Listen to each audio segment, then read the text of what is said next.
হযরত সুমাইয়া রাদিয়াল্লাহু তাআলা আনহা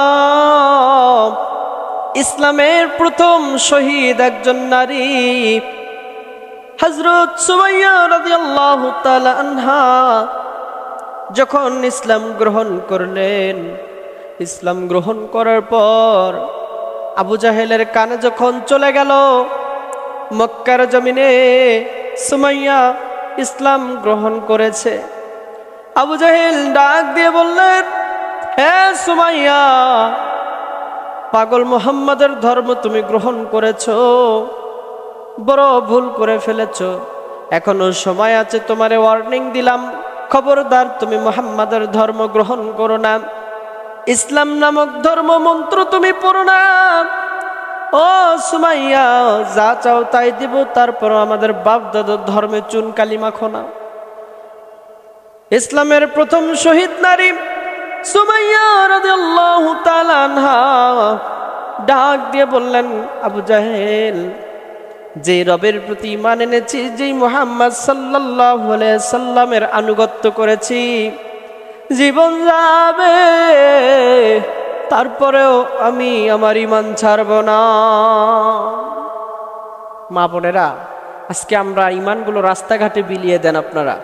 আজকে আপনাদের ঈমান মার্কেটে চলে যায়, আপনাদের ঈমান বেপরদাভাবে আন্দোলনে চলে যায়, আপনাদের ঈমান বেপরদাভাবে নগ্নতাভাবে খোলামেলায় চলে যায়। কিন্তু না, সুমাইয়া রাদিয়াল্লাহু তাআলা আনহার ঈমান এমন ছিল না। আবু জাহেল বলল, সুমাইয়া, সময় দিলাম, ওয়ার্নিং দিলাম, ঈমান ছাড়ো নইলে কিন্তু এক্ষুনি তোমার শাস্তি হবে। সুমাইয়া বললেন, শাস্তির ভয় দেখাও, শাস্তি দিলে দিতে পারো, কিন্তু যে রব আমার জীবন মরণের মালিক, তার প্রতি আমি কখনো ঈমান ছাড়তে পারবো না। সঙ্গে সঙ্গে আবু জাহেল রাগে অগ্নিশর্মা হয়ে গেলেন। বন্ধুরা আমার, গভীর মনোযোগ দিয়ে শুনবেন। রাগে খুবই সুমাইয়াকে থাপ্পড় মেরে দিলেন। সুমাইয়ার সেই ফর্সা গালের মধ্যে আবু জাহেলের 5টা আঙ্গুল যখন বসে গেল, সুমাইয়া বড় কষ্ট পেলেন। বললেন, আবু জাহেল, আমাকে তুমি মারতেছ, মারো, শুনে রাখো আমার শেষ কথা, আমি ঈমান ছাড়ব না। আবু জাহেল বললেন, চাবুক নিয়ে আসো। চাবুক নিয়ে আসা হলো, চাবুক দিয়ে পিঠে আঘাত করতে লাগলো। সুমাইয়া মাটিতে গড়াগড়ি করে কান্দে। কিতাবে লিখক লিখে, সুমাইয়া রাদিয়াল্লাহু তাআলা আনহাকে যখন চাবুক দিয়ে প্রহার করে গো, সুমাইয়া রাদিয়াল্লাহু তাআলা আনহার পিঠের চামড়া চাবুকের সাথে উঠে এসেছে। চাবুকের সাথে যখন সুমাইয়া রাদিয়াল্লাহু তাআলা আনহার চামড়া উঠে এসেছে, চিৎকার দিয়ে আকাশের দিকে তাকিয়ে বলে, রব্বি কারীম, কি এমন অপরাধ করেছি? তোমার প্রতি ঈমান আনাই কি আমার অপরাধ? হায় আল্লাহ, তাকিয়ে দেখো নিষ্ঠুর পাষাণ আবু জাহেল আমার প্রতি কত অত্যাচার করে। আল্লাহ বলেন, ইন্নাল্লাহা মা'আস সাবিরিন, আমি ধৈর্যশীলদের সাথে আছি। হে বান্দি, তোমার পরীক্ষার মধ্যে ফেলেছি, টেনশন করো না।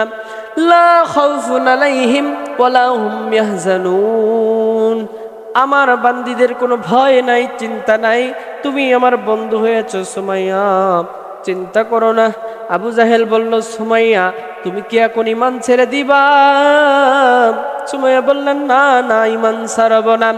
সঙ্গে সঙ্গে আবু জাহেল সুমাইয়ার হাতের মধ্যে পেরাক ঘিরে দিয়েছে, পায়ের মধ্যে পেরাক ঘিরে দিয়েছে। লোহার এত বড় পেরাকগুলো সুমাইয়ার হাতের তালুতে যখন ঘিরে দিয়েছে, পায়ের তালুতে ঘিরে দিয়েছে, 4 হাত পা 4 দিকে দিয়ে লজ্জায় স্থানে আঘাত করা শুরু করে দিয়েছে। সুমাইয়া রাদিয়াল্লাহু তাআলা না জিহ্বাটা বের করে রব্বে কারিমের দিকে তাকিয়ে বলে, আল্লাহ, তোমার প্রতি ঈমান আনার কারণে আবু জাহেল আমার জীবনটা নিয়ে নিল, রব্বে কারিম, তোমার জন্য আমার জীবনটা উৎসর্গ করে দিলাম। আল্লাহ রাব্বুল আলামিন ডাক দিয়ে বলেন, লাহুম আজরুহুম ইনদা রাব্বিহিম, আমার নিকট সুমাইয়া তোমার জন্য আমি পুরস্কার রেখে দিয়েছি।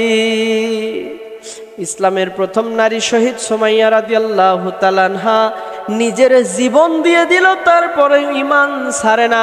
মা বোনেরা যদি এভাবে সুমাইয়ার মতো নিজের জীবনটাকে আল্লাহর জন্য সুপর্দ করে দেয়, আল্লাহর কসম করে বলি সুমাইয়া রাদিয়াল্লাহু তাআলা আনহার জন্য যেমন আল্লাহ তাআলা জান্নাত বরাদ্দ করেছেন, যেই নারীরা সুমাইয়া রাদিয়াল্লাহু তাআলা আনহার মতো নিজের জীবনটাকে আল্লাহর জন্য সঁপে দেবে, ইমানের জন্য বিলিয়ে দেবে, সেই নারীরাও সুমাইয়ার সাথে জান্নাতে যাবে।